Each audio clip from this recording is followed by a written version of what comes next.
বা বাস থেকে নামিয়ে তাদেরকে বেধড়ক মারধর করা হচ্ছে, অভিযোগ সবকটা আমার তো জানা নেই বিজেপি কোথাও কাউকে আটকে বা মেরেছে বলে। এইসব মিথ্যা কথা বলে নিজেদের দুর্বলতাকে ঢাকা দেওয়ার চেষ্টা করছেন। আপনারা করেছেন, সরকার সহযোগিতা করেছে। লোক যদি আপনাদের সঙ্গে না থাকে, না আসে, তার জন্য বিজেপি দায়ী নয়।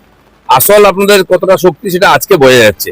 একদিন তো শক্তি লাগিয়ে ডিম ভাতে লোভ দেখিয়ে নিয়ে আসতেন লোককে, এখন আর লোকে যাচ্ছে না। বন্দ্যোপাধ্যায় কালকে প্রচুর বড় বড় কথা বলেছেন এবং তিনি এবং মমতা বন্দ্যোপাধ্যায় আপনার নাম করে, অভিষেক বন্দ্যোপাধ্যায় তো আপনার নাম কোট করেছেন, করে বলেছেন দিন পাল্টাতে খুব বেশি দেরি নেই, আপনারা যেন সাবধান হয়ে যান। দিন পাল্টেছে বলেই তো এই দিনটা দেখতে হলো। এই পরিবর্তন জন্য পশ্চিমবঙ্গের লোক 15 বছর অপেক্ষা করেছে। সেই জন্য আমি তো কিছু বলিনি, কিছু করিনি, আমার সঙ্গে ওনারা যা করেছেন। আর যদি করতাম ট্রেনের রাস্তায় জামা কাপড় খুলে পেটাতাম, আর এখনো করতে পারি। কিন্তু আমাদের একটা সংস্কার আছে, আমাদের নীতি আদর্শ আছে, আমরা করবো না। বড় বড় ডায়লগ মারার আগে একবার যান ডায়মন্ডে ঘুরে আসুন।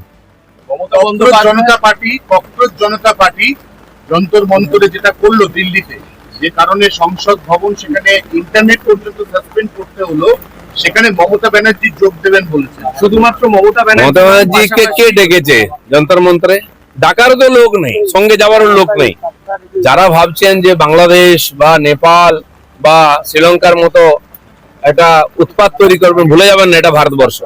এখানকার মানুষ অনেক চিন্তা ভাবনা করে ডিসিশন নেন।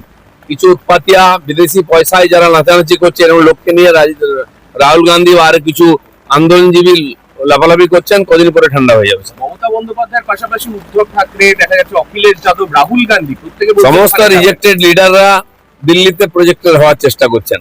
জনতার সঙ্গে নেই, সেই ডাকায়েত, সেই যত মুখে গালি লেগে আছে যত নেতা, নিজেকে নেতা হবেন, জনতা তাদেরকে নেতা হবে না।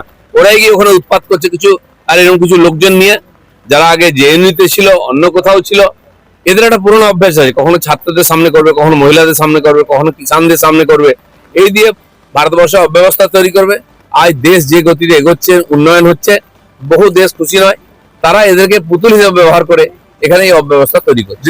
মদন মিত্রকে ইডির তলব, মদন মিত্র এবং তার পরিবারকে ইডির তলব, লাভ হলো না মদন মিত্রের। দেখুন, তৃণমূলকে বিজেপি প্রশ্ন নয়, প্রশ্ন হচ্ছে তিনি যদি কোনো আইন বহির্ভূত কাজ করে থাকেন, তাকে আইনের সামনে আসতে হবে। বাংলা ভাষা নিয়ে একদিকে শুভেন্দু অধিকারী বলছেন বাংলা ভাষাকে 1 সেপ্টেম্বর থেকে গুরুত্বপূর্ণ জায়গা দেওয়া হবে, কালকে আবার অভিষেক বন্দ্যোপাধ্যায় বলে যে যে ভাষায় বোঝে তাকে সেই ভাষায় বোঝানো হবে। ভাষা নিয়ে কি এখানে এক ধরনের আমরা তো বুঝিয়ে দিয়েছি, তো পাবলিক এখনো বোঝাচ্ছে। একটু একটু বুঝতে অসুবিধা হচ্ছে, সেটা আমরা বুঝিয়ে দেবো দরকার হলে। আমরা জানি কে কি ভাষা জানে। মমতা বন্দ্যোপাধ্যায়ের মঞ্চ থেকে কালকে দেখা গেল একটা নিজেদের মধ্যে ঝামেলার ছবি, অভিমান করে বেরিয়ে গেলেন, চারজন লোকের মধ্যে এটা ওর মানব অপমান চলে।